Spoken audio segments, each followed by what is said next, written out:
Ok, alors bonsoir à tout le monde. Donc donc à la demande, alors si vous avez des demandes de sujets de cours, vous pouvez toujours faire une liste, hein, mais là il y a une demande de cours sur les rêves, donc on va faire le sujet, ça va être les rêves. Et donc voilà, si vous avez des questions, on va essayer de répondre à toutes les questions, mais si au cours du show, vous avez des questions, n'hésitez pas.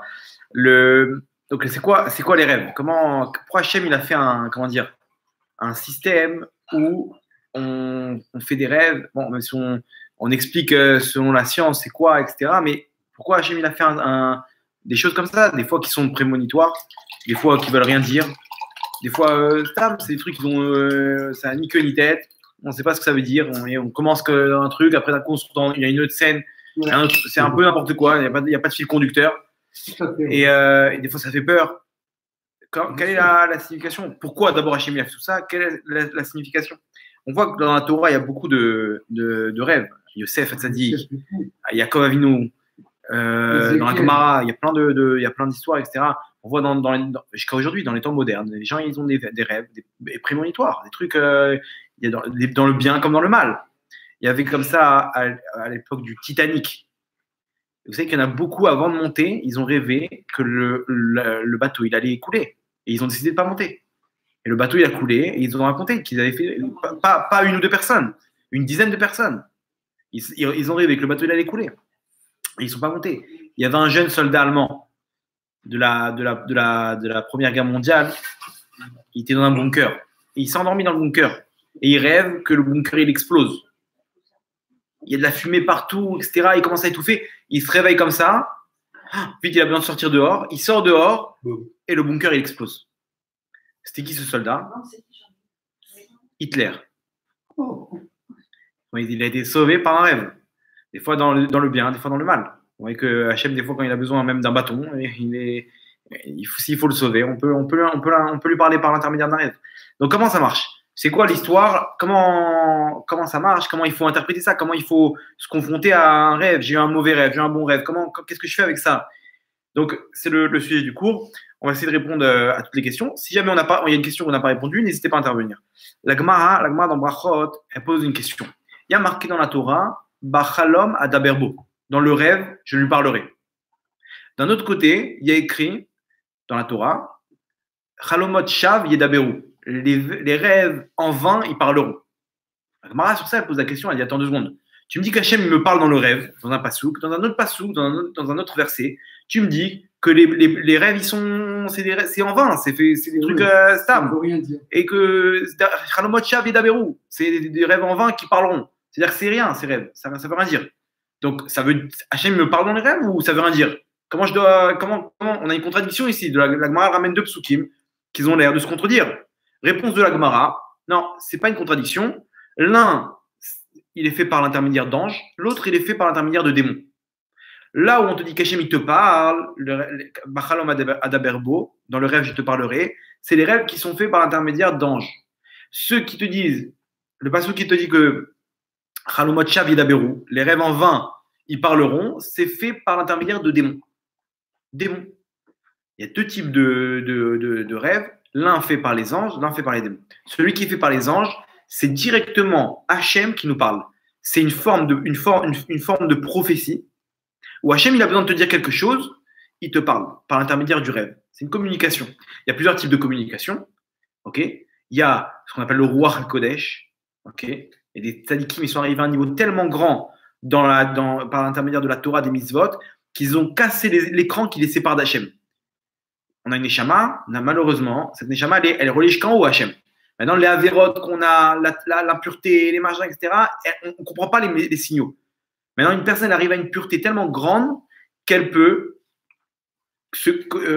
commencer à débloquer tout le tuyau et être directement connectée avec Hachem. Et les pensées qu'il reçoit, c'est directement ce qu'il faut savoir sur la personne. Il y avait comme ça, je vous raconte un exemple comme ça. Il y avait Baba Elazar à la Vachem, Rabbi Elazar Abou Khatsera, le petit-fils de Baba Saleh, qui s'est fait assassiner. Il savait qu'il allait se faire assassiner. Ouais, il savait dans la journée, etc. Il a raconté comme ça qu'il avait alors maintenant, comment ces tzadikim-là, vous allez les voir, vous leur donnez une feuille. C'est pas où on commence à discuter. Lui, il est posé là, tu lui donnes une feuille avec ta bracha ou ta demande, ta question, il prend la feuille, il te répond. Et c'est à l'appel comme ça. Il reçoit des milliers de gens par Kabbalat Kal, quand il reçoit des gens. Maintenant, le mec, il avait préparé une feuille avec sa question. Une question très importante. Il voulait une réponse. Le Rav, il prend la feuille, il le regarde, il lui dit, t'inquiète pas, fais comme ça et comme ça, un col Yébécéder. Bracha Vatzlacha. Il est content, il appelle sa femme. Ah, je suis content, le Rav, il me fait la bracha, il m'a dit que t'inquiète pas, ça a marché, etc. Il m'a donné un conseil et tout, je suis hyper content, c'est bon, on peut y aller et tout. Maintenant, je suis content, j'ai la bracha du Rav. Ah, super et tout. Bon, il discute. Sa femme, il dit, je t'en prie, n'oublie pas la liste des courses. Ok, d'accord. Il sort de sa poche la liste des courses. Qu'est-ce qu'il voit? Il voit la demande du Rav. C'est-à-dire, qu'est-ce qu'il a donné au Rav là-bas? La liste des courses. Le Rav, il voit concombre x3. Il voit les trucs et tout. Pourquoi? Non, le Rav, il avait besoin de ça, ouais. Il n'y a pas besoin. Directement, Hachem lui dit, dis-lui que tout va bien, rassure-le, dis-lui comme ci, comme ça, etc. Quand je vois où il aime l'âme Israël, il parle par l'intermédiaire des tzadikim. Pourquoi? Parce qu'ils ont le roi Kodesh. Aujourd'hui, il n'y en a plus beaucoup qui ont ça. Et il y en a qui vous disent qu'ils ont ça, c'est sûr qu'ils l'ont pas. D'accord? C'est quand vous voyez comme ça une grande affiche, Tzadik Balahir, le grand Mekoubal, à Gaon, va Kadosh, va Taor, machin, etc. Sachez que c'est sûr que non. Ceux qui, plus ils l'ont, plus ils se cachent, les vrais tzadikim. En tout cas, maintenant, comment ça s'appelle? Il y a une forme de discussion. Ça, vous allez voir un tzadik, il vous donne directement ce qu'Hachem veut de savoir. Qu'est-ce que Hachem veut de moi? Je sais pas. Alors, soit tu t'avances, comme on dit, à tâtons, quoi, dans l'obscurité. Tu vois, non, c'était pas là, j'aurais dû faire ci, non, etc. Tu pries, tu avances dans l'obscurité. T'as avec l'aïmouna, comme on dit. T'as mis une petite Hachem Elokecha, soit tu as besoin d'une réponse. Qu'est-ce que je fais? Je quitte mon travail, je vais là-bas. Je dis, le Rav, il m'a dit quoi? Sur un Torah comme ça, c'est un peu difficile. Il faut que tu ailles voir un Rav, un grand, que lui, il vient te trancher et il te donne la direction. Donc, à ce moment-là, c'est Hachem qui te parle, par l'intermédiaire du tzaddik. Sinon, il y a la prophétie. La prophétie, on n'a plus ça aujourd'hui. Il reste qu'un seul prophète, c'est Eliyahu Hanavi. Il fait des allers-retours de temps en temps, plein d'histoires, etc. Mais il n'est pas là présent. C'est pas, il habite tel endroit, tu vas le voir, etc. Soit il vient te voir, tant mieux, soit il vient pas te voir. Hein, on ne peut pas dépendre de ça. Il y a encore d'autres moyens, je ne vais pas rentrer dans tous les trucs, mais le plus courant, le plus classique, c'est le rêve. Quand Kadosh Baruch Hu, il veut passer un message à quelqu'un, ou pas qu'Akadosh Baruch Hu, que l'un des personnes qui est décédé, il veut parler à quelqu'un dans ce monde, il peut utiliser les rêves. Le rêve, c'est un passage entre les mondes d'en haut et les mondes d'en bas. Ok. Mais ça lui utilise beaucoup d'énergie, non? Par exemple, si une personne elle est partie pour qu'elle vienne rendre visite dans un rêve, ouais. Il a besoin d'utiliser beaucoup de force, beaucoup de courage, beaucoup de. Non, attention, il demande une autorisation. Une autorisation. Il peut faire comme il veut. Quoi. Voilà, s'il a un son spécial, il a un mérite spécial, il peut demander autorisation. Mais ils peuvent pas, c'est difficile pour eux de venir comme ça. Voilà, c'est quelque chose qui s'est bien passé dans la vie. Voilà, donc c'est des rêves qui sont prémonitoires. Donc, il y avait comme ça, il y avait une histoire. Il y avait une histoire dans un lobby d'un hôtel. Là-bas, les employés, ils organisaient mincha entre eux. Maintenant, ils étaient pile 10, 11 comme ça. Et comment ça s'appelle? Un jour, l'un de ceux qui complétaient le minyan, il est occupé avec des clients. Il est dans son bureau, il lui dit non, vas-y, on t'attend. Et alors fait comprendre, genre, je peux pas, je suis coincé. Et eux, ils sont là, alors peut-être on va faire le safari. Qu'est-ce que vous en pensez, monsieur? Et lui, il est coincé, il a envie de les envoyer balader pour aller faire mincha. Il voit le temps passer, il voit le soleil se coucher. Et eux, il attend, c'est le 10e. Bon, il leur fait comprendre, la sauce, je suis coincé. Alors, bon, le mec, il va chercher dans le lobby. Il va savoir, il y en a un qui veut peut-être compléter minyan. Et il voit, il y a aucun, il voit une équipe de Chinois, il voit des machins. Et d'un coup, il voit un avec son journal. Il lui dit, bon, pas de qui parle du tout. Il dit, non, je vais tenter. Il dit, monsieur, excusez-moi de vous déranger. On est 9, on a besoin d'un 10e pour prier. Est-ce que vous voulez compléter le minyan? Et il lui dit, ça consiste en quoi? Il dit, juste vous venez, vous répondez Amen. Vous asseyez, vous continuez à lire votre journal à l'intérieur de la synagogue et vous répondez Amen. Juste compléter, on a besoin de 10 juifs pour prier en groupe. On peut prier tout seul, mais il y a plus d'influence quand on prie à 10. Il dit, écoutez, moi je ne crois pas en ce truc-là, mais bon, si ça peut vous faire plaisir, si ça peut faire plaisir à votre Dieu, je le fais. Il a pris son journal, il a mis sous un truc et il commence à faire 3 pas. L'autre, de l'autre côté, il finit avec ses clients, il dit, j'arrive. Hop, il boucle son dossier, il fonce. Donc l'autre, il comprend. Il a minyan, il a besoin d'une 10e personne. Voilà, et c'est libéré. Donc il dit, c'est bon, vous n'avez plus besoin de moi. Vous pouvez toujours venir, mais techniquement, on n'a plus besoin de vous. Mais vous pouvez toujours rester, c'est toujours un plus pour vous. Il dit non, je préfère rester ici, lire mon journal, vous êtes gentil. Et il s'est assis. Peut-être 12 ans plus tard, 15 ans, je ne sais pas combien d'années, mais vraiment beaucoup d'années après, celui qui a organisé le Minyan, il fait un rêve et il voit quelqu'un, une personne âgée comme ça, avec une lumière sur son visage. Et il lui dit, tu te rappelles de moi? Et il dit non, rappelle-moi. Dans le lobby, tu m'avais appelé pour compléter le Minyan, etc. Il lui dit, oui, je me rappelle très bien, mais tu n'avais pas complété le Minyan. Il lui dit non. Il dit, si tu savais le salaire que j'ai reçu pour ces 3 pas que j'ai fait pour aller compléter le Minyan, pour faire une mitzvah. 3 pas, ils m'ont autorisé à te dire merci et aussi te demander si tu pouvais aller voir mon fils et lui dire s'il peut faire le Kaddish pour moi. Il est parti voir son fils. Il a dit, j'ai vu ton père comme ça, etc. Il dit, quoi, c'est constant quoi, le Kaddish, etc. Il a fait le Kaddish. C'est-à-dire quoi? C'est-à-dire qu'ici, on ne se rend pas compte du salaire qu'on a en haut. Ici, nous, on nous dévoile rien que 3 pas pour une. Imaginez-vous, quelqu'un qui fait mincha, qu'est-ce qu'il gagne? Quelqu'un qui. C'est des diamants qu'on ramène qu'on remplit des sacs de diamants, des sacs de mitzvot, etc. On ne se rend pas compte. On est là, bon, bah, on va faire mincha. C'est attention, chaque chose, c'est illimité. On parle de l'éternité. Maintenant, ici, vous voyez quoi? Vous voyez que sur les 3 pas qu'il a fait, il a eu un srout. On lui a dit, tu peux, va.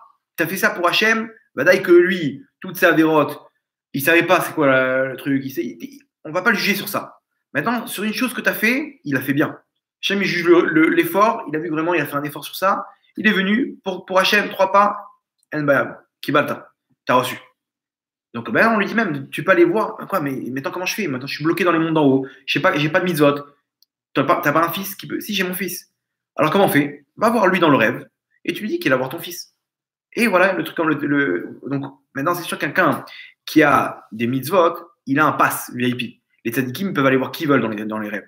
Maintenant, quelqu'un qui a du mal, quelqu'un qui n'a pas fait beaucoup de mitzvot, il faut qu'il ait une autorisation spéciale. Vous connaissez, c'est comme ça que ça marche. Maintenant, comment ça s'appelle? On disait donc, à quoi ça sert? Comment Akadosh Baruch Hu? Donc, on a dit, voilà. Akadosh Baruch Hu, les rêves qui sont faits par l'intermédiaire d'un ange, c'est des vrais messages. Des messages qui sont envoyés. Akadosh Baruch Hu, il a besoin de parler avec nous. Il a besoin de nous transmettre des messages et des fois de nous sauver la vie. Pour ça, il peut utiliser ce joker qui est les rêves. Maintenant, il y avait une autre histoire comme ça, très, très, très belle, il y a pas longtemps, il y a quelques années. Une femme, elle devait se marier, telle date, elle avait fixé une date. Et elle voit là-bas la scène du mariage où elle voit toute la salle où il se trouvait s'effondrer. Elle se réveille en peur terrible et elle va voir une rabbinite qui lui dit bon, Halomot Shav et Daberou, c'est des ch'touillots, c'est des chédim, c'est des machins, etc. Bon, au cas où c'est un vrai rêve, va voir quand même un rab. Ils sont partis voir un rab, le rab lui a dit écoute, je pense pas que c'est quelque chose, mais si tu peux changer la date, change, qu'est-ce que t'as à perdre? Appelle la salle, dis-leur comme ci, comme ça, raconte-leur, écoutez, j'ai un problème, je dois changer, c'est possible d'annuler, de déplacer à une autre date, etc. Ils appellent la salle, ils disent écoutez, on est à 3 mois du mariage, si on trouve personne, on vous prendra une caution de 2000 shekels, sinon, faites ce que vous voulez, il n'y a qu'une caution. Donc elle a dit c'est quoi? Je préfère garder la caution, je vais me débrouiller. Elle a perdu la caution. Bon, 2000 shekels de caution. Le jour du mariage, la salle d'en haut, elle s'est écroulée en bas. À Talpiot, à Jérusalem. Il y a eu des morts, etc. Maintenant, ils ont vu que dans l'agenda, ils ont dit, c'est un miracle qu'il n'y avait personne en bas. Imaginez-vous le nombre de morts qu'il y a eu. Et ils ont vu que dans l'agenda, il y avait quelqu'un, il devait y avoir, ils ont annulé. Elle a vu tout ça, etc. Elle a dit, c'est ce que j'ai rêvé. Comment t'as annulé d'où tu savais? J'ai rêvé, on m'a montré la scène. Ouais, comment des fois que je vois il fait passer des messages. Il y a des rêves qui sont faits par l'intermédiaire d'un ange que Hachem te transmet un message. C'est pas forcément pour sauver la vie, ça peut être aussi pour aider une personne. Il y a plein d'histoires comme ça. Il y a une histoire, un mec qui a rêvé des numéros du loto, que son copain il allait jouer. Il lui dit joue au loto. Non, pas les numéros. Il a rêvé que son copain gagne au loto. Il est parti sur son copain, il dit mais j'ai rêvé de toi que tu gagnes au loto. L'autre il s'est dit bon, qu'est-ce que j'ai à perdre? Il a joué, il a gagné 60 000 shekels. Il lui dit nous, partage avec moi. Ils sont partis voir un rave. Vraiment, il lui dit pourquoi je partage avec toi? Il dit attends, si je t'amène le tuyau, sans moi, t'aurais pas. Ils sont partis voir un rave. Il lui dit non, il n'y a aucune obligation de partager avec lui. Mais mitzad akaratatov, en tant que reconnaissance, donne-lui un pourcentage. Donc là, ils ont partagé, etc. Mais Stam, il voulait savoir est-ce que j'ai obligé de partager? Il y a plein d'histoires comme ça. Bref, des fois, Hachem, il a besoin de ça. On se dit comment Comment on va faire? Attends, tu crois qu'Hachem lui manque des scénarios? Hachem peut lui faire un rêve à celui-là, lui faire comprendre comme ci, comme ça, et des trucs. Et il y a des choses aujourd'hui, vraiment, vous voulez voir des rêves, il y a ce qu'on appelle Tikkun Aniftarim. Tikkun Aniftarim, c'est Rav Yehuda Ptaya. Il a fait un truc incroyable. Il a fait un système pour réparer les morts. Les morts, ils montent en haut, ils ont des avérotes. Donc, ils ont ce qu'on appelle des trucs après la mort, etc., qui ne sont pas confortables, on va dire comme ça. Maintenant, nous, sur Terre, on a la possibilité de les sortir de ça. Comment? Il a fait tout un système avec, il faut lire les Tehillim à plusieurs. Alors, le premier livre de Tehillim, il y a 7 livres de Tehillim par rapport au jour de la semaine. Okay, dans le livre de Tehillim, il faut 10 personnes, Yereshamaïm, qui étudient la Torah, etc. Ils se réunissent dans une pièce, dans une synagogue, ils sortent un Sefer Torah. Là-bas, ils lisent le premier livre, tous ensemble, les Tehillim. Ils finissent, ils tournent autour de la Teva. Okay, ils allument une bougie, les rois d'Abraham Avinu. Ils font les slichot, comme on fait à Hoshana Rabbah sur Abraham Avinu, les slichot. Ils sonnent le chauffard, ils mettent une pièce de tzedaka chacun, et ils refont le deuxième livre de Tehillim. Après, Yitzhak, Yaakov, comme ça, pendant 7 fois, ils finissent tous les livres de Tehillim, ça leur prend 3-4 heures. 3-4 heures. Et bien sûr, les Ilou Nishmat, de sauver telle et telle personne, il y a un texte à lire là-bas à la fin, mais on peut mettre plusieurs personnes. Et le Rav Yehuda Ptaya, il dit, il faut le faire jusqu'à temps qu'il vient en rêve dire, c'est bon, je suis sorti d'affaire. Maintenant, il sait bien le faire dans les 7 jours de deuil. Déjà, des premiers jours et tout, des gens, ils racontent, ils voient, il faut qu'ils viennent en habit, bien habillés, avec le visage illuminé. Et il dit, c'est bon, Baruch Hashem, je suis sorti d'affaire. Il y en a comme ça, un rachat, un chiloni, gamour. Ils l'ont fait 7 fois le truc. À la fin de la 7e fois, il est venu en rêve l'un des proches. Il a dit, arrêtez, c'est bon, j'arrive à un endroit magnifique dans le ciel. C'est bon, ils m'ont sorti, ils m'ont libéré de tous les trucs. Donc, il y a des possibilités. Quelqu'un, avant de partir de ce monde, qui prenne 5000 shekels, il donne une yeshiva, voilà, vous vous occupez de moi, Bédrat Hashem, parce que c'est pas du et Mamash, il dit jusqu'à temps qu'il vient de voir en rêve. Tu continues, tu refais 1 fois, 2 fois, 3 fois, et au bout de, même les pires, c'est 6-7 fois, mais c'est sûr, il vient voir en rêve. Et c'est des trucs qui sont vérifiés. Bon, ça, c'est pas le sujet du cours, mais en tout cas, les rêves, ça nous permet d'avoir comment ça s'appelle, des messages. Donc, on peut en profiter. Alors maintenant, vous allez me dire, attends, mais quel rapport avec les démons? Comment je peux savoir maintenant? Va savoir, peut-être c'est un démon. Effectivement, il y a des démons que lorsque la Neshama, elle est pas assez protégée par le nombre de mitzvot qu'on a fait, par le schéma Israël qu'on fait avant de dormir. Le schéma Israël qu'on fait avant de dormir, il nous protège de ces démons-là. Faites une expérience. Mettez de la farine autour de votre lit. Ne faites pas le schéma Israël, vous allez voir des pieds de poule. Pieds de poule le matin. Vous savez ça, le matin. Ils sont là, ils tournent autour. Maintenant, tu fais le schéma, vous n'allez pas avoir des pieds de poule. Des mazikim. Ouais. Mazikim. C'est des démons, c'est des esprits, c'est des mauvais trucs. Il y a plein de trucs. Il y en a un là-bas, il y a même vous voulez les voir. La Gemara raconte là-bas. Il faut prendre le placenta d'une chatte noire qui était elle-même premier-né. Ok. Et, non, pardon. De sa fille, premier-né, noire. Quoi? C'est quoi? Blanc? C'est violent.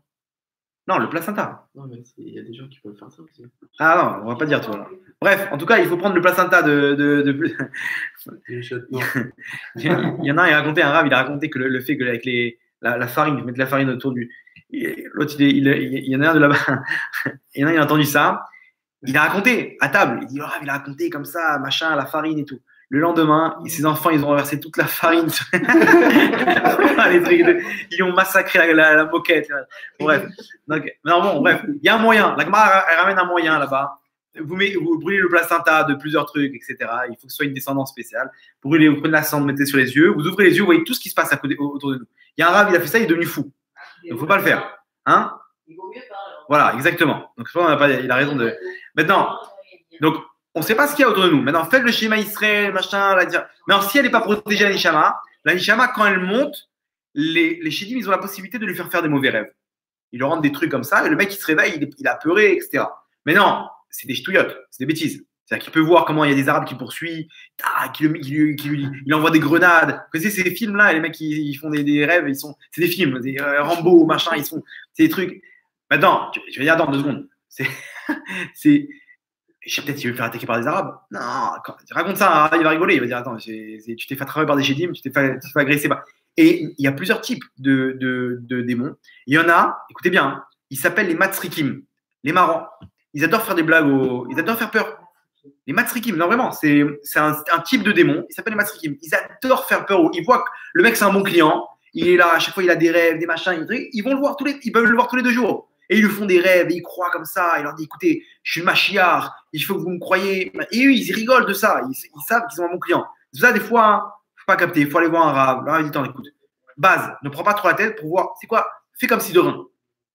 Ils vont voir que tu n'es pas accroché à ça, ils vont te lâcher. Vous voyez? Maintenant, la question est comme ça. Pourquoi Hachem, il a permis aux démons de faire des rêves comme ça, des cauchemars? À quoi ça sert ces cauchemars? On a compris le premier type de rêve. On a compris c'était quoi? Les anges, les messages. Hachem, il a des messages à nous faire passer. Maintenant, c'est pourquoi Hachem, il a laissé la possibilité aux démons de nous faire des choses comme ça. Quelle est l'utilité? Et on voit comme ça, le mec, il se réveille, il est en train de faire un rêve, un cauchemar, il est en train d'étrangler sa femme. Et il dit, attends, mais moi, je ne sais pas de mal à une mouche. C'est quoi ce rêve? Ou d'autres trucs, je sais pas, il a des trucs terribles. Il dit, mais attends, c'est pas moi, c'est pas possible. Il va voir un rave, il dit, Rav, qu'est-ce qui se passe? Le rave, il va lui dire, écoute, sache un truc, qu'Akadosh Baruch Hu, il fait pas sa stam. S'il a laissé aux démons de te faire tel type de rêve, telle chose, etc., c'est pas stam pour te faire peur. C'est qu'il y a une utilité. À quoi ça sert? Pour te montrer que ça, c'est à l'intérieur de toi. C'est vrai que tu n'es pas capable de tuer ou d'étrangler, mais sache un truc, que tu es nerveux, et que sache un truc, si tu ne travailles pas ça, regarde où ça peut mener. Vous comprenez? C'est qu'Hachem, il te montre quelque chose qui est en toi, exagéré à la loupe, pour te montrer, regarde, tu vois pas ça chez toi pour l'instant. Exactement.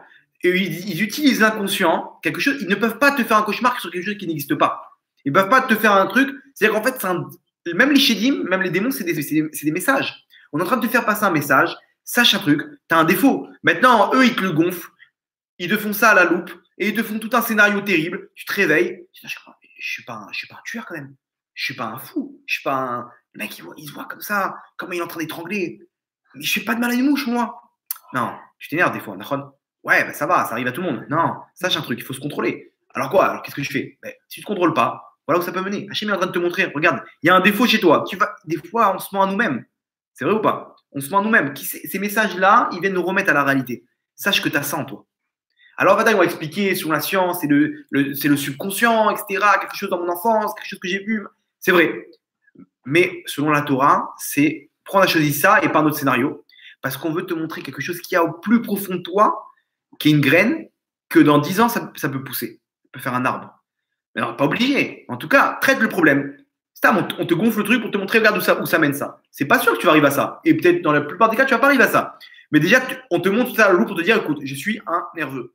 Si j'ai étranglé ma femme dans le rêve, c'est que je suis un fou furieux. Donc, et tu dis ça, le rêve, dis-moi, des fois, tu t'énerves, t'es nerveux, etc. Il va dire, bon, ça arrive à tout le monde, non? Non, mais si jamais il te fait montrer ça, il t'a fait montrer tel type de scénario et pas un autre, c'est qu'il veut te dire peut-être, arrange ça. Mais ok. Il faut les raconter à qui? Parce que moi, ma mère, je me rappelle, elle disait. Alors, on y vient. La question est, les rêves, on les raconte à qui? De vous à moi, à un rave. Le mieux, c'est un rave. Vous allez comprendre pourquoi. Après, on va dire. Déjà, pour l'interprétation, vous avez vu qu'il y a des significations. Chaque rêve a une signification. Le rave, il peut douter de ce que c'est. Donc, on a compris les chédim, à quoi ça sert? Très bien. Troisième type de rêve. Hein?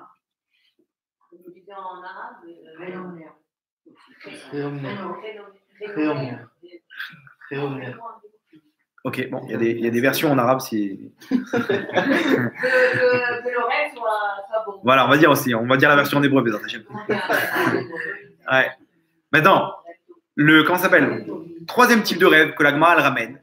Elle dit comme ça, la Gemara dit un homme ne rêve que ce qu'il pense dans la journée. Je vous raconte une histoire, vous allez comprendre de là. Un jour, le César romain, les Césars romains, ils étaient très amis avec les Chachamim juifs. Ils les prenaient comme conseillers. Ils les adoraient. Vraiment, ils adoraient leur chorma. Ils étaient proches des philosophes. Mais les juifs, ils savaient qu'ils avaient une chorma spéciale. Il y en a un qui s'appelait Rabbi Yoshua ben Hanina. Un très grand chacham, très futé et très intelligent. Et toujours, il le rendait fou, le César. Un jour, il a dit, toi, tu es si intelligent. Les juifs, vous savez tout. Dis-moi ce que je vais rêver ce soir. Et il dit, bah, je vais te raconter. Ce soir, tu vas te faire attraper par des cannibales.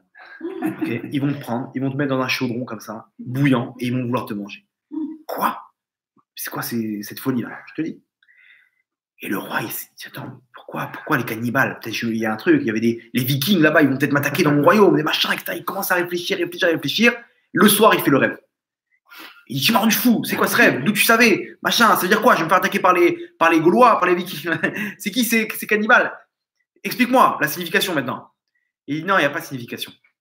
Il y a un clal que tu ne rêves que ce que tu penses. Ça veut dire quoi? Plus tu penses à la chose, plus tu risques d'en rêver le soir.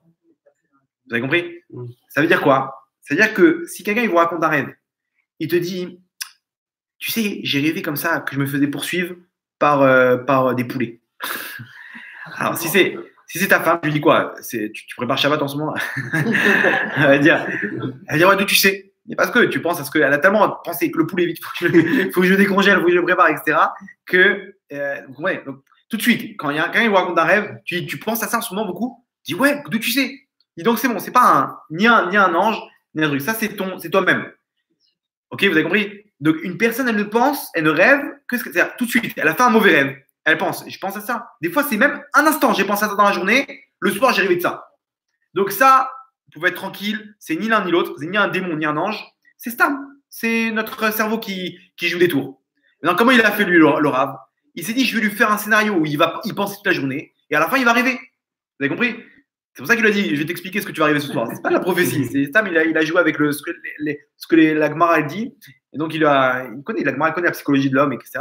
Elle explique ça. Ça, c'est le troisième type de rêve. La question, elle revient. Pourquoi Hachem, il a fait des types de rêves comme ça pourquoi il a fait un système que je vais rêver ce que je pense dans la journée? Pourquoi? Je vous donne un exemple. Une femme, elle pense comme ça, comment elle essaye de s'envoler, elle essaie de sortir et elle n'arrive pas. Elle se sent étouffée, elle arrive. Maintenant, elle va raconter ça à son mari ou à un rabbin, que ce soit. Le rabbin lui dit, en ce moment, est-ce que tu es beaucoup stressée ou pas? Elle dit, ouais, bien sûr. Et elle-même, elle ne sait pas ça. Même elle va voir, dans le rêve, on va lui faire montrer vraiment son sentiment profond.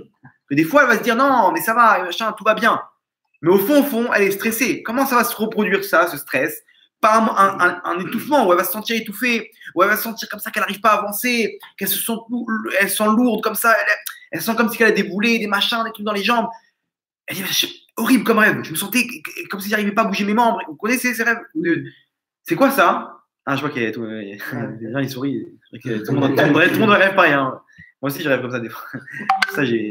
Bref, maintenant, tout le monde fait ce genre de rêve. Pourquoi? Parce que des fois, tu es dans une situation où il y a beaucoup de pression. Donc, en fait, tu exprimes ça par un rêve où tu n'arrives plus à bouger. Tu te sens étouffé. Donc, tout de suite, tu te rêves. Tu dis, OK, ça va pas. Mon corps, il me fait un signal ici. Il y a trop de stress. Donc, qu'est-ce que tu fais? Ça, descends d'une vitesse, rétrograde. Détends-toi. Va, sors avec ta femme, va te détendre. Prends ton mari. Dis-lui, écoute, j'ai besoin de sortir, j'ai besoin d'aérer. Viens, on fait un petit resto ce soir. Souffle. T'es trop nerveuse, t'es trop truc, machin. Fais un petit hammam ou un petit truc. Petite détente. Et c'est pourquoi? Je sais que mon corps, il va pas. Des fois, on ne sait pas. Est-ce que mon corps, il a besoin ou il n'a pas besoin? Bah, des fois, le rêve, il te montre ça. Il te montre ton corps, il a besoin. Il te fait un petit drap SOS. Et ça se réalise comme ça. Pourquoi Hachem a fait ça? Pour te montrer aussi les signaux de ton corps. Ton corps, il n'est pas bien des fois. Il est stressé, il est triste, il n'est pas bien.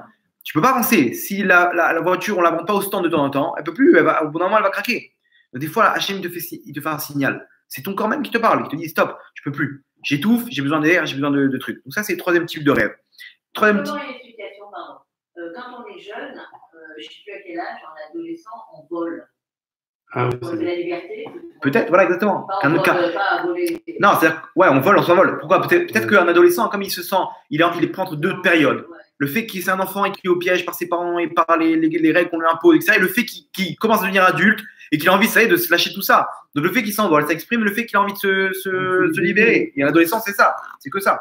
C'est que les problèmes. Le problème, c'est quoi? C'est qu'il ne veut pas entendre ses parents en désordre. Parce que pour lui, c'est un adulte. Mais c'est encore un enfant. Enfin, vous comprenez? Donc il a envie de s'évader. Donc ça peut exprimer ces choses-là. Vadaï, c'est pas un ange, c'est ni un truc, c'est ni parce qu'il n'y a pas de signification. À part s'il a vu dans la journée, il a vu, je sais pas, il a vu un film avec Dragon Ball Z où il a vu un mec s'envoler là-bas dans les airs.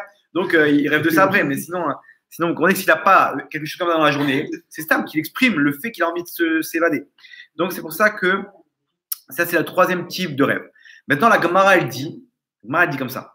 Les rêves, ils vont selon l'interprétation. Et ça, c'est important. Voilà, là, on vient à ce que vous avez dit. Les rêves, ils vont selon l'interprétation. Ok? Les rêves vont selon l'interprétation. C'est-à-dire quoi? C'est-à-dire que si maintenant, quelqu'un, il rêve qu'il se fait assassiner par des Arabes. et il voit qu'il est parti dans le rêve. Il va, il raconte ça à son copain, il dit « Ah, ça veut dire que tu vas mourir ». Eh bien, c'est très grave. Pourquoi? Parce qu'il se peut que oui, il a interprété le rêve comme ça risque de se réaliser. Vous comprenez? Si c'est pas, c'est-à-dire que ici c'est un klal, le rêve, il va selon l'interprétation. Maintenant, si on lui dit non, peut-être qu'il y avait un décret sur l'un de toi ou ta famille, machin, etc., que tu devais devenir pauvre et que la mort elle remplace le machin, etc., eh ben on te l'a fait faire dans le rêve. Donc ça veut dire que c'est bon, le décret il est parti. Au bout de combien de temps ça s'est mis comme ça? Imaginons quelqu'un 2 ans avant, il a fait un rêve et qu'il raconte à un copain. L'interprétation de son copain, il va encore changer de rêve ou ça va s'arrêter? Non, ça dépend. Comment dire? Si jamais il a mal interprété le rêve, ok, et qu'il ne savait pas l'autre, il a dit balancer un truc. Je ne sais pas si c'est vraiment ça tient. Il faut quelqu'un qui comprend les choses. Il lui dit voilà, je t'explique, ton rêve, la solution elle est comme ça, un droit. Mais Stam, s'il a balancé un truc comme ça, il dit ah peut-être ça veut dire ça, peut-être. Ça ne veut pas dire forcément. Mais tu vas voir quelqu'un d'important que lui il dit attends, je vais te donner la solution maintenant. Tu lui dis non, ne me donne rien comme solution. Il faut aller voir quelqu'un qui nous aime, que lui, on est sûr qu'il va trouver un bon scénario. Ou aller voir un rave. Le rave, c'est sûr qu'il va trouver, il va se casser la tête pour trouver un bon scénario. Et vous allez voir là-bas, il y a la Gemara dans Brachot. Elle ramène plein de choses comme ça. Comment ça s'appelle? Quand on voit un serpent, qu'est-ce que ça veut dire? Quand on voit un éléphant, qu'est-ce que ça veut dire? Des interprétations. Maintenant, vous allez voir que des fois, c'est une interprétation qu'on croit que c'est négatif. En fait, c'est positif. Comme quoi, quelqu'un il voit un serpent dans le rêve, c'est quoi? Parnassa. Le mec, il voit un serpent, il va dire quoi? Peut-être c'est le Satan, machin, etc. Voilà, qu'est-ce qui se passe? Oh, il va voy, vite, il faut que je fasse un jeûne. Non, ça veut dire que tu vas gagner un parnassa. Vous comprenez? On croit que c'est négatif. S'il lui mord, le serpent, encore plus de parnassa. Vous vous rendez compte?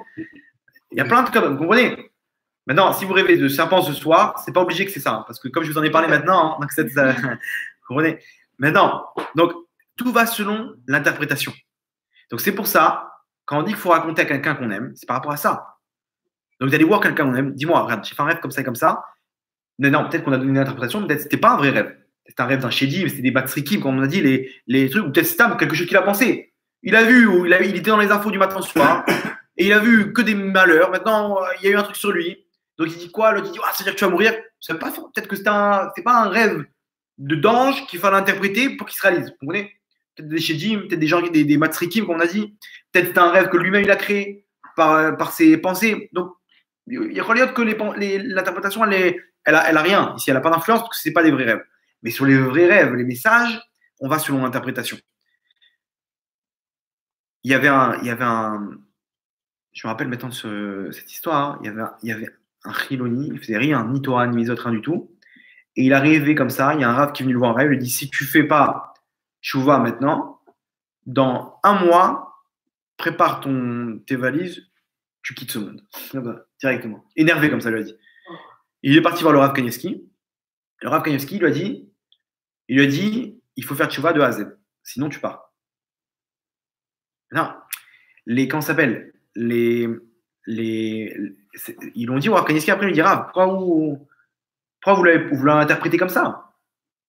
Il savait que c'était un vrai rêve, le Rav. Pourquoi vous l'avez interprété de façon à ce que vraiment, ici c'est un rêve, ou si tu ne fais pas de Tchouva, tu vas mourir? Il leur a dit quoi? Il dit non, j'aurais pu bien l'interpréter, mais ici, j'ai vu, le fait qu'il est venu voir un Rav, c'est qu'il a envie de changer. Il a envie de savoir quoi faire.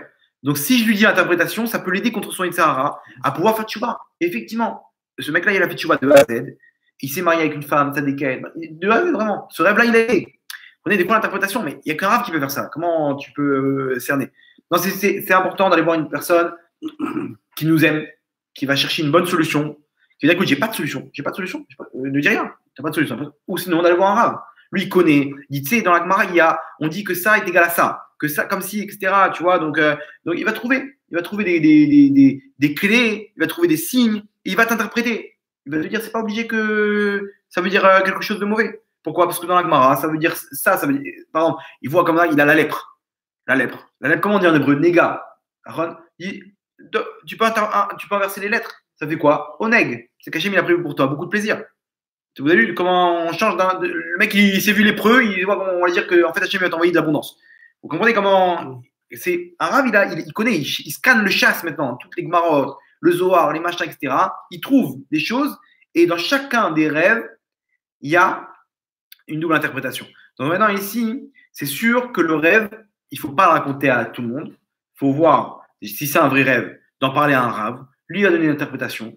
Ou sinon, il va rien dire. Pas obligé d'interpréter. Il dit ok, d'accord. Pas obligé d'interpréter. Et de donner, au pire, de donner une bonne interprétation. Ça veut dire ça et ça. Ou lui, s'il connaît l'interprétation qui est donnée dans la Gemara, il lui dit écoute, alors c'est pas grave, fais comme ça, donne la tzedaka, ça va annuler le rêve. Prends plus de Torah, fais un jeûne si jamais c'est grave, etc. Et à ce moment-là, il peut annuler le rêve. Donc, il y a toujours des solutions. Ok. Donc, on récapitule. Premier type de rêve, les messages qu'Hachem nous transmet par l'intermédiaire des anges. Deuxième type de rêve, les Shedim. Pourquoi? Pour nous montrer ce qu'on a à l'intérieur. Eux, ils utilisent que des choses qui sont enfouies au fond de nous, on se ment à nous-mêmes et ils nous les montrent maintenant de façon exagérée pour nous faire peur d'un côté et en même temps pour te montrer un autre message. Ok, troisième type de rêve, les rêves qu'on pense toute la journée. Qu'on pense, automatiquement, ils viennent le soir, pas forcément, mais c'est un troisième type de rêve. Donc, voilà. Maintenant, regardez comment c'est beau. Revenons maintenant, vous vous rappelez l'histoire de Yosef Hatzadik? Je refais l'histoire. Yosef Hatzadik, il fait un rêve. Vous allez voir comment tout ça s'est interprété dans l'histoire de Yosef Hatzadik. C'est trois types de rêves. Yosef Hatzadik, il fait un rêve. Donc, Yosef Hatzadik, c'est le fils de Yaakov, le dernier, enfin l'avant-dernier avant Binyamin, et le fils de Rachel. Ils sont 12 frères et sœurs. Okay, maintenant, lui, il rêve que tout le monde se prosterne devant lui. Et il leur disait, mes frères, écoutez ce que j'ai rêvé. J'ai rêvé que vous allez vous prosterner devant moi. Comment c'est possible? Celui devant qui on doit se prosterner, c'est Yehuda. C'est lui qui a reçu comme héritage la royauté de Yaakov. C'est-à-dire, c'est lui le roi. Maintenant, tu es en train de nous dire, non, ça va être moi le roi, vous allez vous prosterner devant moi. Ils ont eu du mal. Il revient, maintenant il n'arrêtait pas de leur répéter. Il leur dit, quand vous expliquez que je vais être roi, machin, etc. Il dit, mais il a pas compris, je crois. À tel point que ça crée de la haine entre eux. Surtout qu'eux, ils le voyaient comme quelqu'un qui faisait des problèmes.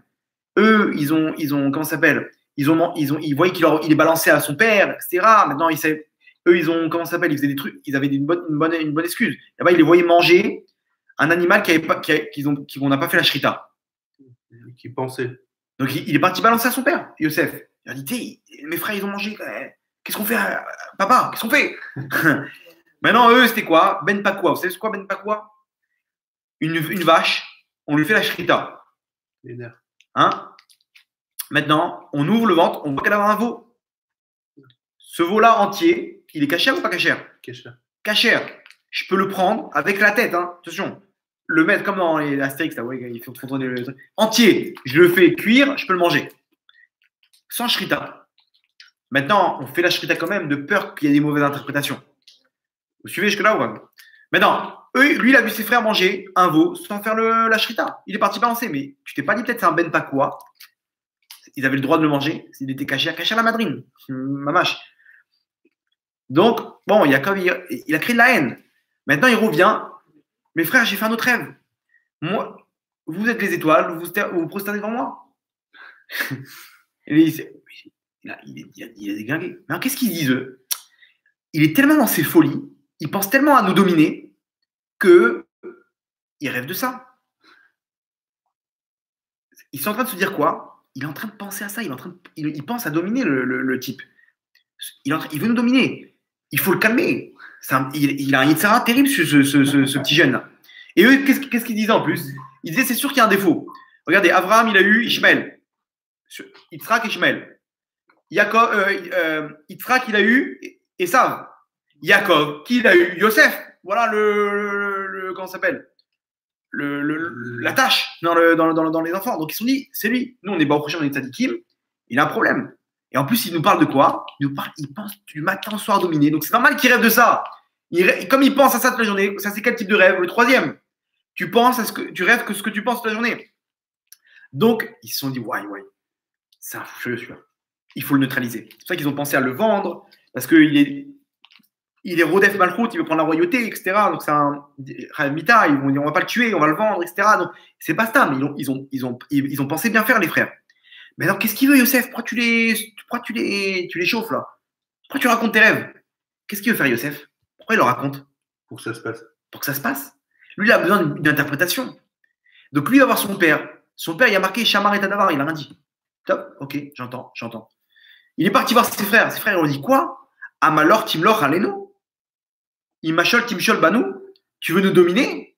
Il a fait, exactement. Je ne vais pas vous dominer. Le rêve, je veux savoir c'est quoi l'interprétation. Comment t'interprètes toi le rêve? Lui, il savait que c'était pas un ange. Il savait qu'il ne pensait pas à dominer lui. Vous allez dire quoi? Ce qu'Hachem il m'a montré maintenant comme rêve, c'est un vrai rêve. Maintenant, le rêve, pour qu'il ait un tampon, il faut qu'il y ait une interprétation. Donc, c'est dit, comment je vais avoir une interprétation qu'ils vont penser, tu veux me dominer, tu sais quoi, tu veux me dominer, c'est ça la solution du rêve. Il va leur raconter, il tombe dans le panneau. Alors, Timlor, non, tu veux nous dominer? Tu veux nous régner sur nous? Non, mais vous l'avez interprété maintenant. Et il savait pourquoi, parce qu'il devait, lui, préparer comment son père il devait arriver là-bas en Galoute. Il y a marqué comme ça, la Gemara dans Avodazara dit, Yaakov Avinu, il aurait dû arriver avec des chaînes enchaînées en Égypte. Que je vois tellement il aime Yaakov et ses enfants, il leur a préparé tapis rouge. D'abord, ton fils, il va aller là-bas, il va tout préparer, il va être le second du roi, il va vous préparer là-bas, royal. Comment vous arrivez en Égypte? Tapis rouge. Mais normalement, la Galoute, elle aurait dû commencer, Yaakov enchaîné. Allez, commencez l'esclavage. Imaginez-vous comment Hachem il a tout transformé. Hachem il prépare le terrain. Yosef, il savait tout ça. Il savait qu'Hachem, ce rêve-là, il avait compris que c'était ça. Hachem, il m'a choisi à moi pour préparer le terrain en Égypte. Maintenant, il te fait un tampon. Il va voir son père. Son père, top, ok. Il va voir ses frères. Il savait qu'ils me pensaient mal de lui. Parce qu'il les avait balancés, etc. Et eux, tac, ils mettent le tampon. Quoi, tu veux nous dominer? Todarabah. On m'a donné l'interprétation. Et ça s'est produit. Et tous là-bas, ils arrivent devant Yosef. Tout le monde se prosterne là-bas. Tout le monde se prosterne. Maintenant, regardez la suite. Il y a encore une histoire avec des rêves. Dans l'histoire avec Yosef. Yosef, il est vendu. Avant Paro. Yosef, il est vendu. Et il a, comment ça s'appelle, l'histoire avec la femme de Potiphar, il se retrouve en prison, il accuse de l'avoir violé alors que c'est elle qui voulait le violer, etc. Et bon, il laisse son habit, elle le balance, il se retrouve en prison. En prison là-bas, à la fin de son séjour, il se retrouve avec 2 ministres qui ont fait une erreur là-bas, Paro les a mis en prison. Un matin, il va les voir pour leur donner à manger, là-bas c'était le patron de la prison. Il a donné les clés, le chef de la prison, il a donné les clés, il a eu confiance en lui, il a dit, c'est toi qui t'occupes de la prison. Et un matin, il est venu à manger dans la cellule VIP là-bas des ministres, et il les voit, tête d'enterrement, Tisha B'Av. Makar Lachem, qu'est-ce qui se passe aujourd'hui? Vous êtes. Il y en a un, il dit, moi j'ai fait un sale rêve, je suis pas bien du tout. C'est quoi ton rêve? Il lui dit, alors voilà, je suis avec je donne la coupe de vin à Paro, etc. Bon, on ne va pas rentrer dans le truc. Hein? Ouais, après ça, c'est le deuxième rêve. Maintenant, Yosef lui dit, sache que je sais interpréter les rêves. Maintenant, est-ce qu'il sait interpréter les rêves, Yosef? Non, mais ce que tu interprètes, c'est ce qui se passe. Il lui dit, sache un truc. Ça veut dire que tu vas remettre là. Bon, il faut qu'il y ait un minimum de logique. Tu ne peux pas interpréter n'importe quoi. Il faut qu'il y ait une logique. Tu as trouvé la logique, c'est bon. Et Yosef, il vient, il dit, regarde, la logique, elle est comme ça. Donner le verre de Paro, ça veut dire qu'il va te remettre dans ton poste et tu vas sortir. Maintenant, pourquoi 3 trucs de vin, de raisin? Parce que c'est dans 3 jours, etc. Il lui fait toute une interprétation. Waouh, tu m'as réjoui là. Ça veut dire que c'est un bon rêve en fait. D'accord? C'est un bon rêve. Maintenant, il fait une erreur, Yosef. Il lui dit 2 fois Ouskartani, tu te rappelleras de moi. Maintenant, tu vas te retrouver à côté de Paro. Touche un petit mot, je t'en prie, pour me libérer. Que je dois sortir de prison. Combien de fois il lui dit ça, Yosef? 2 fois. Il vient, à la fin, il dit, tu m'oublies pas. Hein? Et là, Yosef, il tilt. Il dit, attends, c'est lui, ça dépend de s'il se rappelle de moi que je vais sortir de prison. Et je le rappelle, moi, comme si c'est lui qui va me libérer de prison. C'est un manque d'émouna. Il a prié Hachem, qu'Hachem il lui fasse oublier ce qu'il vient de lui dire. Qu'il oublie le rappel que je lui ai dit, ne m'oublie pas, Hachem fait l'oublier. Qu'il m'oublie, qu'il arrive là-bas. Qu'est-ce que je devais dire au roi déjà? Bon, j'ai oublié. Il a prié pour ça. Pourquoi? Parce que j'ai fait dépendre ma libération d'un homme et pas d'Hachem. Hachem, c'est lui qui décide de me libérer. Le moment venu, il ne manque pas de scénario à Hachem. Il peut lui mettre dans sa tête, ah, je me rappelle. Il peut faire un rêve à Paro et l'autre, il se rappelle, ah, mais je connais quelqu'un, un petit jeune là-bas, un petit juif là-bas, il fait les rêves, il résout les rêves. Maintenant, tout de suite, il a fait tchouva. Il fait tchouva, il dit Hachem, je te demande pardon, j'ai glissé. J'ai mis ma confiance en un homme, en un Bassar Vadam, de chair et de sang. Ça dépend pas de lui, ça dépend de toi. Hachem, je t'en supplie, fais-lui oublier, etc. C'est toi qui vas me libérer. C'est un niveau. Hein. Maintenant, comment on voit qu'il a fait tchouva, Yosef? Juste après, l'autre, le deuxième, il voit qu'il a bien répondu. Il dit, attends, donne-moi moi aussi mon rêve. Comment il lui résout le rêve là-bas? Il lui dit, toi, ça veut dire que dans 3 jours, il va te remettre là-bas, tu vas faire une erreur et il va te tuer, pardon. D'accord? Attends, mais si les rêves ils vont selon l'interprétation, tu aurais dû lui donner une bonne interprétation. Qui se retrouve lui aussi à côté de Paro. Il s'est pas foulé, quoi. Il n'a pas cherché un bon truc. Tout de suite, il a donné la première interprétation logique était que c'était un mauvais rêve. Maintenant, il s'est pas foulé à trouver une bonne interprétation. Maintenant, Yosef, donne-lui une bonne interprétation. Il se retrouve, grâce à ça, ça se réalise. Il se retrouve à côté de Paro. Et automatiquement, tu as double chance pour qu'on puisse parler de toi auprès de Paro et d'être VIP et de sortir de prison. Et le fait qu'il a pas voulu avoir une deuxième chance, ça montre qu'il avait fait tchouva, qu'il n'a pas voulu mettre sa confiance en un homme et en Hachem. Vous avez compris comment on voit qu'il a fait tchouva?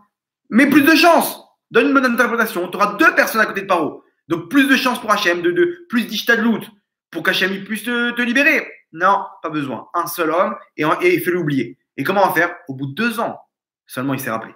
Hachem a dit c'est bon, maintenant moi, je vais lui faire rappeler. Et comme ça, après, il y a eu le rêve de Paro, etc. Donc on voit quoi? Ici, c'est exactement ce qu'on a dit.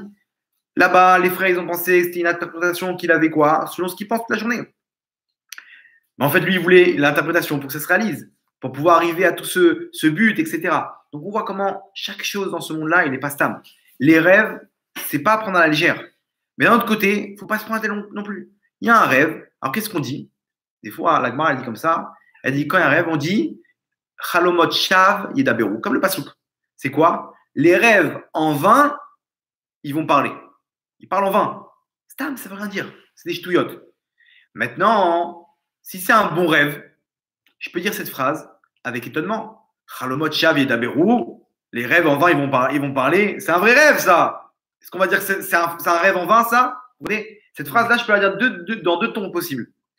Donc ça, ce que vous m'avez dit en arabe là, qu'on dit que les rêves ou Shalom Tov, je sais pas, voilà, ça, je vous donne une meilleure phrase que le Gemara a dit, Chalomot Shav Yedaberu. Le mec il a fait un mauvais rêve, comme ça le Rav Yosef il dit les rêves ils vont ni l'omalim velomoridim, ils ne font ni monter ni descendre.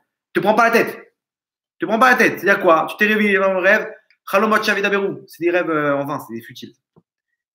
T'annonces la solution, je vais dire c'est un faux rêve ça, voilà, je le dis. Maintenant si c'est un bon rêve, un serpent comme ça, un jackpot comme ça, etc. Tu te réveilles, tu dis Chalomot Shav Yedaberu. Est-ce qu'on va dire que c'est un faux rêve, ça? C'est un vrai rêve. Vous comprenez? Maintenant, si c'est un truc spécial, on va voir, Rav, qu'est-ce qu'on pensait? Comme ça et comme ça. Si maintenant le Rav, il voit que c'est souvent, il va dire, c'est quoi? Peut-être qu'on est en train de se fiche de toi là. Laisse tomber. Ne prends pas la tête. Si maintenant tu vois que c'est des trucs sympathiques, machin, etc. Rav, regardez, j'ai rêvé de ça et ça. Ah, ça veut dire peut-être comme ci, peut-être comme ça, etc.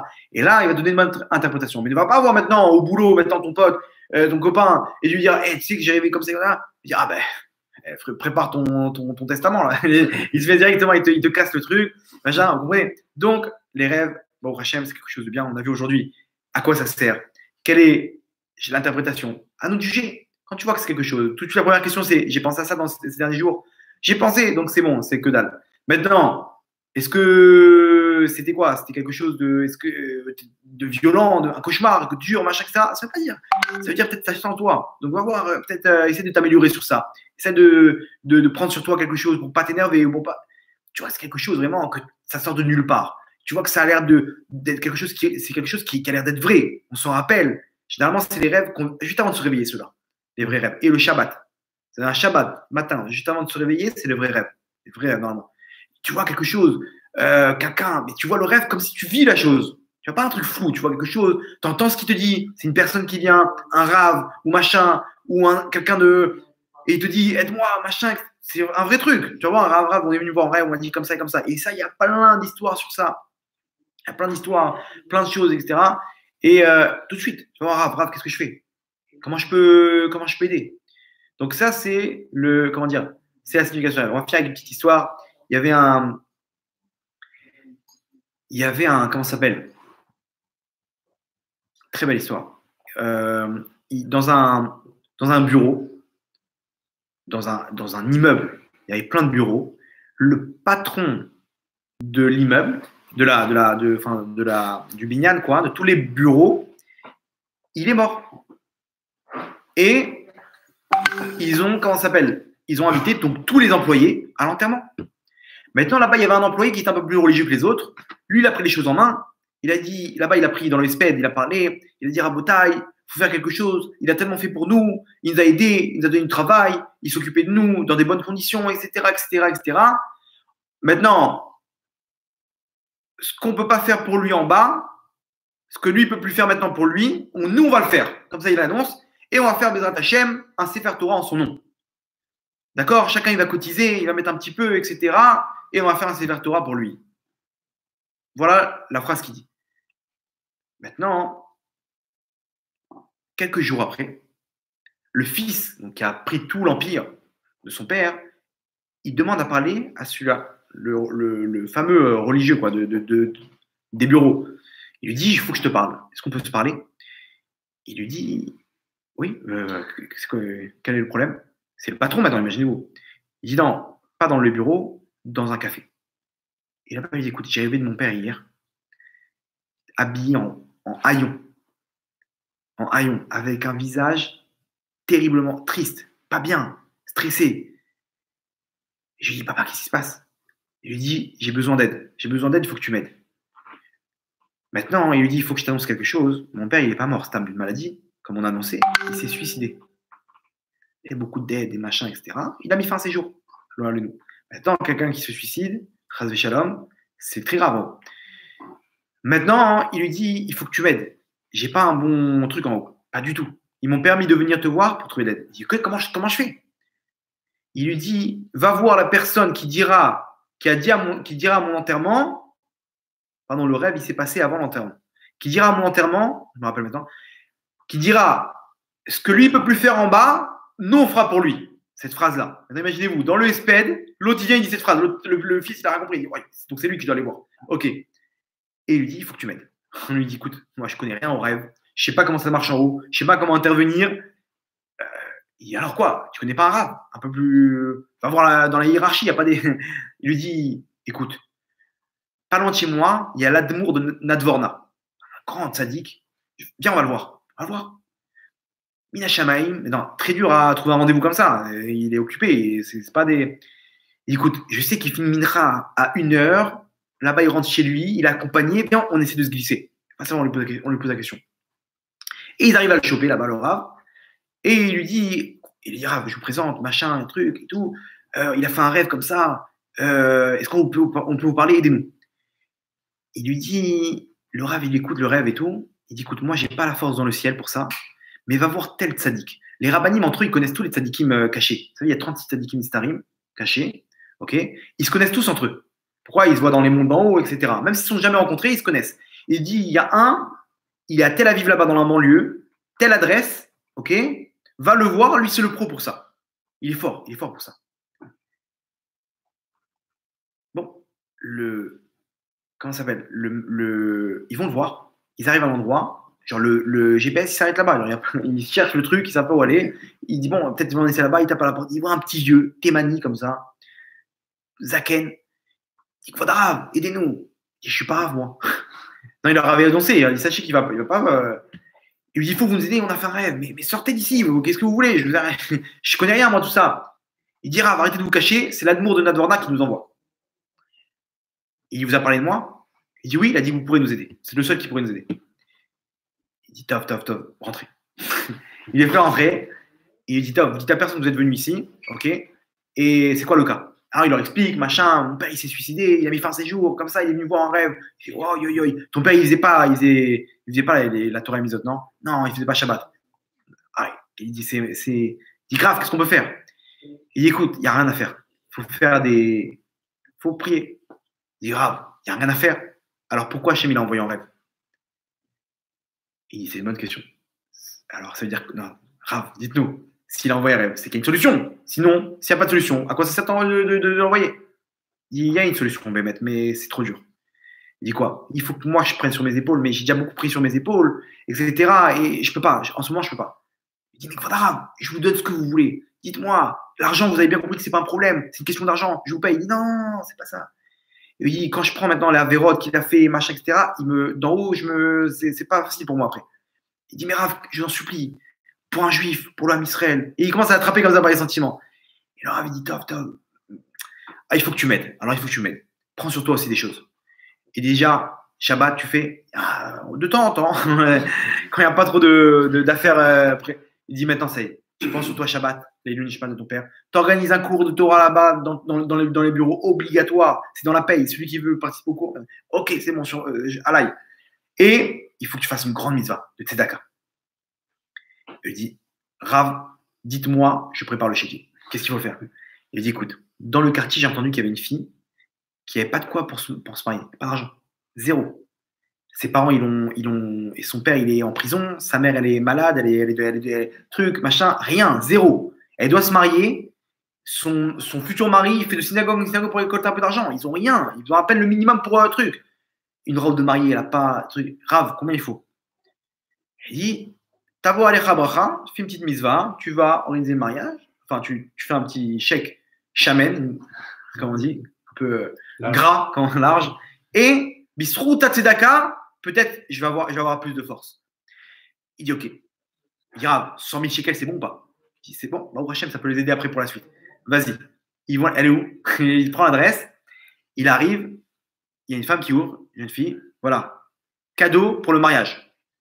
Elle ouvre le chèque, elle a failli s'évanouir, 100 000 shekels. Non, entre parenthèses, imaginez-vous maintenant de l'autre côté.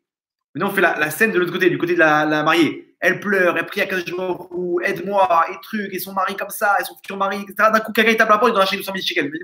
La folie. Maintenant, il revient, il dit, vas-y, pars en paix, n'aie pas peur, je prends sur moi les trucs, machin. Et Bezrat Hashem, il est parti. Une semaine après, il revoit son père avec un visage illuminé, avec des beaux habits blancs. Il dit, je t'avoir chez Molad, tu m'as fait rentrer au Gan Eden, etc. Les trucs continuent à faire le Kaddish. Ton Shabbat, il est très grand haut. Il dit comme ça des trucs incroyables. Et les Srut la Mitzvah, des trucs, etc. Enfin, que tout ce qu'il devait prendre comme souffrance, le tzaddik il a pris sur lui, etc. Des fois, on voit des tzaddikim souffrir. C'est pas stable. C'est que lui, il prend les souffrances du Ham Israël. C'est pour ça que c'est bien d'être proche d'un tzaddik, comme ça, dès qu'il y a un besoin, vous avez les épaules larges. Et donc voilà, donc on voit les rêves des fois. Les reins solides. Comment ça s'appelle les rêves des fois, ça peut nous aider. Stam, rappelez-vous cette phrase. Si Hachem nous fait voir ça, c'est qu'il y a une raison. Bonne, mauvaise, mais toujours il y a une raison. Vous comprenez? Donc, Hachem Ezakenu, qu'Hachem nous donne à pouvoir comprendre ces rêves-là, les interpréter comme il faut, qu'il donne des bons rêves et qu'il puisse, Hachem, nous amener à la délivrance finale. Bon, Amen, amen.